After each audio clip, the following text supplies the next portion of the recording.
by any standard, the Internet ranks as one of the leading innovations of our time. It has revolutionized everything from commerce to medicine to entertainment, all within the confines of a generation. For the first 25 years or so, the Internet grew largely without government regulation. That's one reason the Federal Communications Commission voted this week to reverse an Obama-era rule that some say turned back the clock to 1930s rules written when all telephones were black, hardwired and hung on a wall. After Obama urged that high-speed internet service providers should be regulated through the strongest possible rules to protect net neutrality, the FCC in 2015 adopted an approach that required internet service providers such as Verizon, Comcast and AT to treat all web traffic equally and not charge data-heavy content providers for better access. Although the FCC appeared on course to adopt a hybrid rule to charge broadband hogs while protecting small users, the adopted rule took a new, or, more accurately, old, regulatory approach. It reclassified ISPs as common carriers under Title II of the 1934 Telecommunications Act, treating the service as a public utility. This is the same overly broad approach to regulation that spawned the old Ma Bell oligarchy and stifled telecom innovation for generations, until the Internet basically changed everything by coloring outside the lines. Net neutrality is one of those buzzwords that inspires populist support, but it's not as simple as the big guys conspiring to shove mom-and-pop websites into the Internet's slow lane.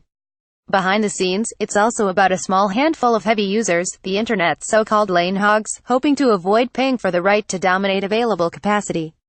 Internet capacity today is being driven by video in its many forms, not voice, text or website traffic. Video consumes huge amounts of internet capacity and ISPs contend they are struggling to keep up through investments in wireless networks and other backbone services. There are internet corporate elephants on both sides of the debate, of course, and entrepreneurs are rightly worried about not getting killed in the tall grass. If the Internet had not been free and relatively open over the past 20-plus years, entrepreneurs may well have been deterred from creating a wide array of services and products. That kind of innovation has transformed the economy and created millions of jobs. The FCC's rule won't take effect for 60 days. Meanwhile, some state attorneys general are lining up to file suit, largely on jurisdictional and free speech questions that may merit further study. Questions about cybersecurity and piracy, which critics say increased with the Obama rule, should also be addressed.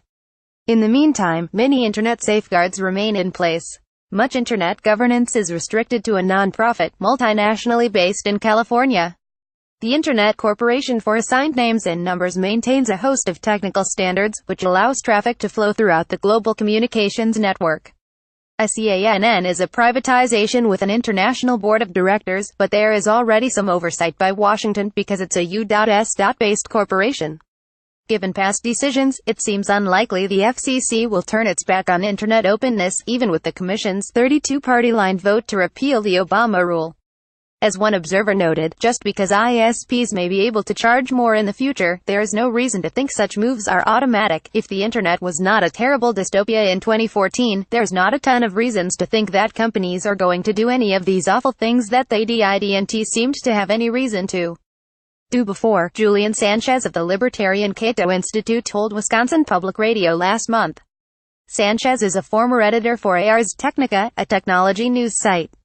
Rather, Sanchez predicted, ISPs and others may experiment with several approaches and settle on those consumers like.